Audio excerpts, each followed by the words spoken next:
Welcome back, ladies and gentlemen. This is the SMG Blacklist. I am one of your hosts, number 23 on the list, Jack Wengroski, and with me is... Number 13, Melissa Maxey. And we are here to talk about part 2 of The Director, called The Conclusion. And this is Red's plan to exonerate Liz, and it plays out with mind-boggling results, it says on NBC.com.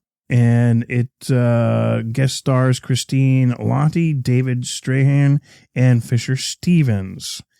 So what did you think about this, Melissa? I thought it started out to a great start because we got to see Mr. Kaplan. Right? Yeah, that was like... Johnny Cash. Mr. Kaplan started out the episode with a cleaning team going in to clean up a scene, and how Johnny Cash was playing in her headphones, God's Gonna Cut You Down, as another team like busts into the place and kills all of her team that are cleaning, and she doesn't realize what's going on until they pull her headphones off and they have a gun to her head.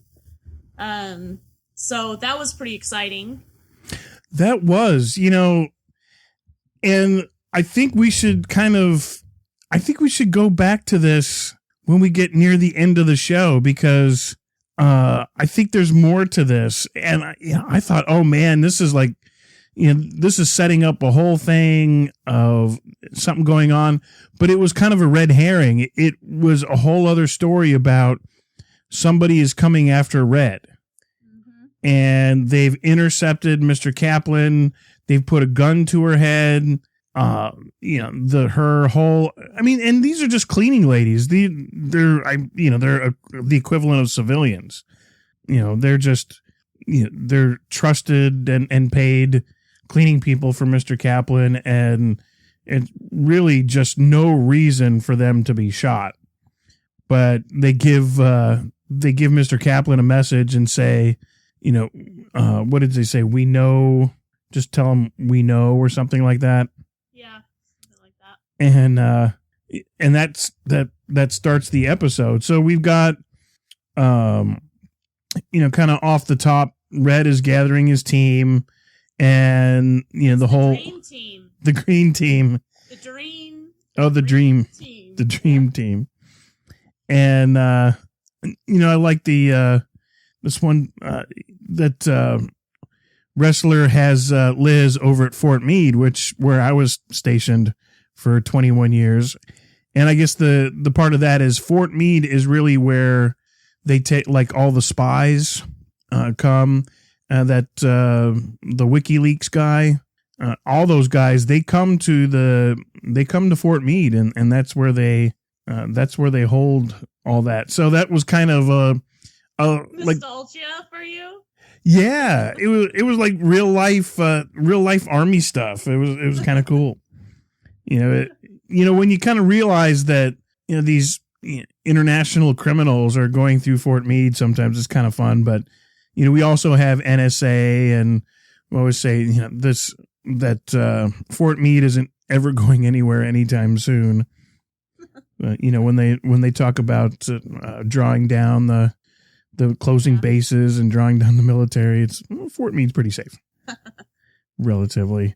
So Red gets together with his dream team, which includes everyone like Harold Cooper and Aram and Samar and Dembe and a couple other people, Mr. Kaplan, and tells them about his plan that he's been working on since the last several episodes to help exonerate Liz. Right. And how he wants them to help him. And, he's like, I'm not really one to, like, show everyone my hand, but this is what's going on. And asks if they'll help. And, of course, Aram is a little hesitant about being part of a conspiracy. And Harold Cooper knows he pretty much says, yeah, if we get caught, we're going to prison. Right. So we're talking about how Liz was, she's being taken by Wrestler to the courthouse because that's where her trial is going to happen. And Reddington is trying to figure out a way to keep her safe. And he has his lawyer, Marvin Gerard. He talks about how he got him back and how he's been working on this plan. And, so basically it's they're trying to get to the director through his psychiatrist. Right? Well, not his wife's psychiatrist, because she has these panic attacks and she's never really far. So it's the only time that they know the director is vulnerable. And in all this, anytime she has a panic attack and has to visit the psychiatrist, it's all predictable. It all happens in a very ordered event. And so the dream team gets together and it's like a Mission Impossible where everybody has a little something to do. You know, Aram has to get the elevator system. Red has this team construct a whole 6th floor on, was it the 8th or the 4th floor? Yeah, it was a replica on the 8th floor. Yeah. Right. And, man, it was just, it was amazing. You know, all the detail. Except for, go ahead. Sorry. I got a little excited. You did. Well, it was an exciting episode. You know, I really thought it came through on a lot of details. I think sometimes you saw it, that was kind of good, but I really think they kind of fired all cylinders on this one. But the last little detail, there was a statue, which was a custom job and really hard to replicate. And so Red puts a bowl of apples, and it's, man, they're going to notice that. He says, no, he's not. Everybody loves apples. And sure enough, you know, they're going through the plan. Cooper does his job. He just happens to be, you know, at the bus stop where she stops. Samar's the one that drugs her, and Cooper's the one that picks her up off the ground, basically, because she's so out of it, and calls her psychologist and all that stuff. And then as she gets moved into the building, she moves into the right floor, but as her husband, the director, shows up, he gets moved to the 8th floor. Right. You know, I think Cooper really stepped up, so right now I'm going to nominate him for MVP. I think it's early. I think there's a lot of stuff going on, but I don't think without Cooper's support, I think he kind of facilitates the whole thing. Okay. All right. So we've got one for the vote. So we'll get back to that. So they've gone in, they don't see the director and they can't find him. They can't call him. So the guards come running up and they kind of eventually figure that there's it's a false floor. So the director that went in grabs the apple, you know, just like he said, everybody loves apples, goes through the door. It's an empty room. Red sticks him in the neck and, you know, gets a little jab in before he passes out. So that was awesome. And when he wakes up, he's confined on a plane with Reddington and the Venezuelan president. They're in the Venezuelan president's private plane. Yeah. That's when everything kind of gets ugly for him, because he knows now that he's on the spot. So when Reddington calls the Secretary of Clandestine Affairs, is that who it is? Yeah. And tries to negotiate his release, that's where we get into some hot water a little bit with him, because he's pawn and Red's pretty much gonna do whatever he wants with him, and basically he wants to kill him. So, well, I think what he was going to do, I think he knew this was going to happen, because now the cabal is pretty much done with this guy. The director's gone way out of bounds. He's gotten caught, and they're on the way to a very public humiliation, a big trial in The Hague for war crimes against humanity. And this would be the first American. Obviously, the way he's been doing business with the CIA, the director probably won't survive that trial. It would be a huge embarrassment for the United States, and open up possible more arrests and more accusations at the court in The Hague. And so I think Red already knew that the director of clandestine affairs is going to say, you know what, we don't want him back. She fought for a little bit. She said, you know, this is ridiculous, but she kind of had to check around a little bit and had a little talk, and then calls back and says, yeah, you know what? If you could, here's the deal. We'll play ball if you take care of him for us. Yeah, take care of him for us. They're going to come up with something for Liz.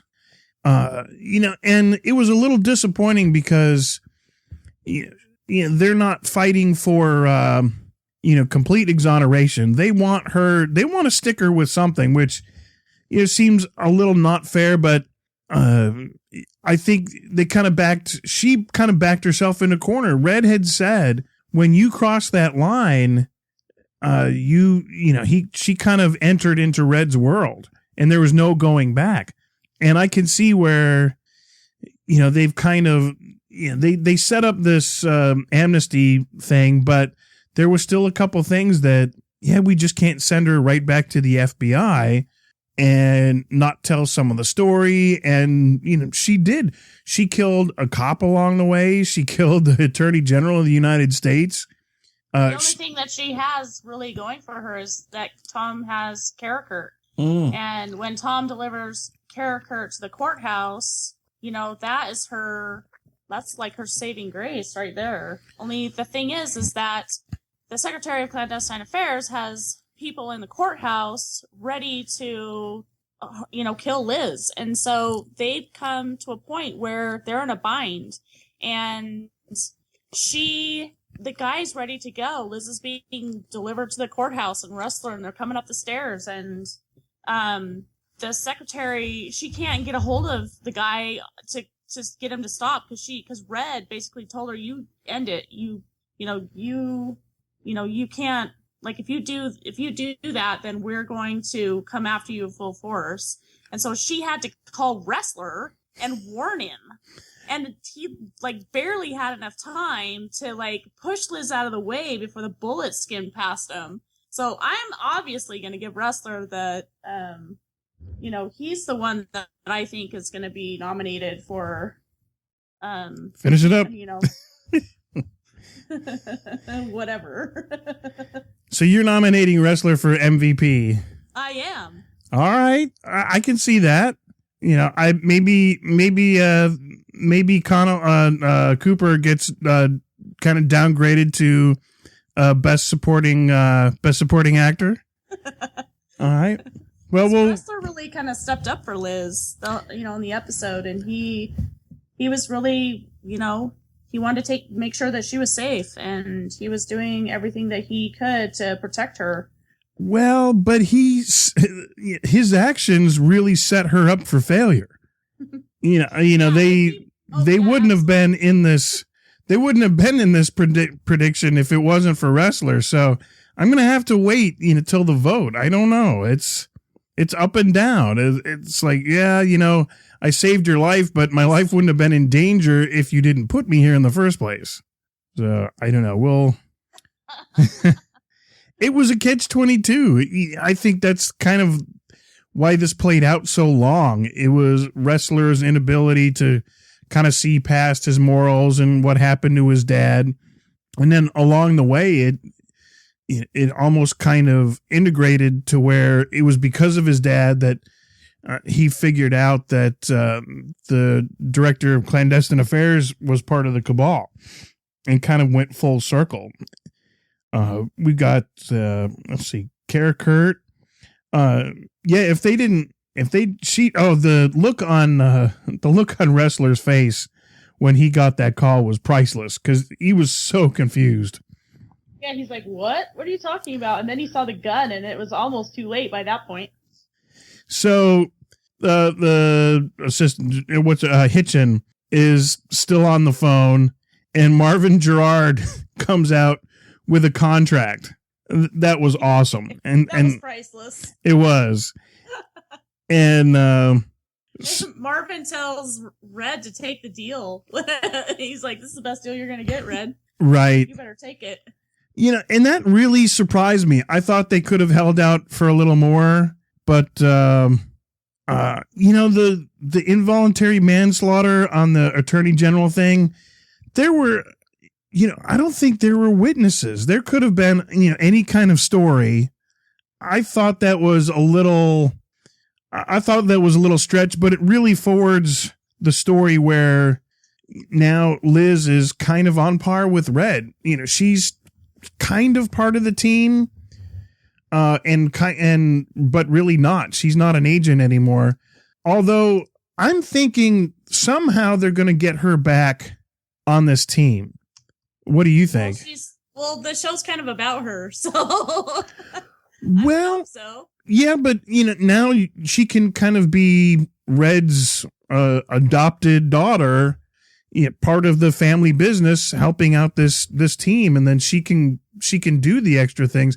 I think they could go with it, but I think they're making such a big deal about, you know, showing pictures of her in her uniform, the picture of her in her graduation, and it's kind of like the evolution of Liz Keene, right? I mean, well, not so much the evolution. I think they're going back to that to make a statement. I think it's kind of I think it's foreshadowing that later on that Liz is going to fully get her job back, and I think it'll be at the expense of the Cabal. I think when the Cabal really goes down, and they'll say, "Okay, Hitchin is part of this," because they haven't exposed any part of the Cabal when this happened, except for that the director was part of it, and really no more story about that. And you know, his death was unfortunate, and I think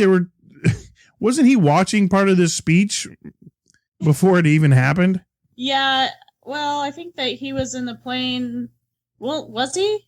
He was watching with Red, and then right after because what happens is we see a family in some country watching the broadcast. Right? And the next thing we know is he comes through the roof and, you know, is laying there in the rubble, and the family turns and looks at him, and then they look at the screen and they see his picture, and they're like, oh my gosh, what just happened here? In our own home. Well, that's the thing. That's what I'm saying is they're already announcing his death as he's you know, they're showing the picture as he's falling 30,000 feet from a plane. Yeah. You know, so yeah, he was watching the announcement of his passing. And it's, you know, because he said, yeah, we're going to drop you off. They literally dropped him off in the middle of, I don't know, it was like the Russia. Netherlands or Russia or something there. Yeah. You know, I thought it was a great conclusion. They've kind of cleared Liz. They've gotten everybody part of the team involved. And it even, you know, it just tied in so well, and it was exciting all the way through. Let's see, what else? Well, I mean, we pretty much covered like everything that happened in the episode. Right. So, what about at the end it shows Liz getting released, right? So this was a poignant scene between her and Red because they've been separated. So she comes out with all of her stuff, and then she's waiting on the sidewalk for him, and she doesn't see him. And then a bus like goes by, and you see him standing out in front of his car waiting for her, and she hesitates to run to him, but she does, and she stops in front of him, and then she hugs him. She can't, you know, she's so happy to see him. And, you know, that was a really great scene. And we had tons of people on our social media sites that talked about how, you know, they were excited that she was released, and that, you know, she was, you know, back beside Red, and that they could work together, and everyone was really excited about that. So they have a little clip at the very end, and Hitchin and Red are having a little drink, and at first you're not sure it is Red. I should preface that. And you see Hitchin having a drink with somebody and talking about, you know, maybe, you know, you should be in the Cabal, and maybe you should be running it. And we look back and it's Red. So do you think his end game isn't to put down the Cabal, but be in charge of it?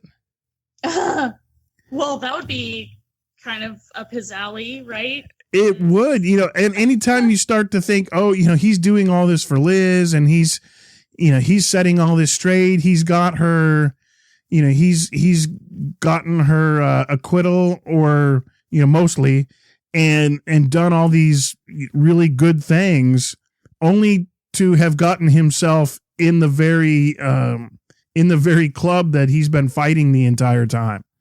Right. So, Red he's that multifaceted character where he's got so many levels. Like, you want to like him, but on the other hand, oh my gosh, he could be running the cabal here very soon, doing the very things that they're trying to stop. Right. Because that would totally be up Red's alley. It would be, and that's, I don't know. I don't think, as much as Red did on this one, can we put him for an MVP, or does that kind of nullify the whole, I don't know if Red gets the MVP. I don't know. Yeah, I don't think he does in this case, because I think he came out of it a little dirty. He's always a little dirty. I know, but sometimes he's just so good at it. But well, he was really good at it this time. Yeah. He's in the perfect position, right? Yeah. Is that like checkmate? Like, where is he at on the board here? Yeah, I don't know. It kind of left it very interesting. I'm looking forward to kind of what's coming up next. Yeah, I am too. I think it's going to be a fun ride for sure. All right. Well, so we've got for the MVP, we've got Cooper, which didn't seem to get a strong showing, and the only one left is for today's award is Wrestler. All right. So he gets the nod for this episode. Let's see. What are my Twitter is at J1Grosky. And let's see, we have what's our show info?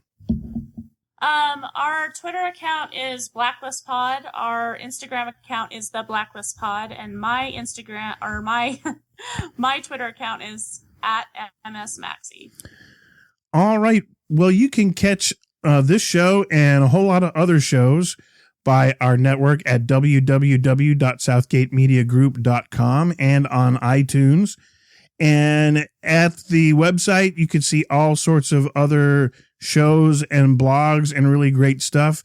And if you want to do a little donation to keep things like this going, I'm sure the Southgate group would appreciate that. And let me see, we've got, the social media, and let's see, I'll have... Oh, Facebook. Where are we on Facebook?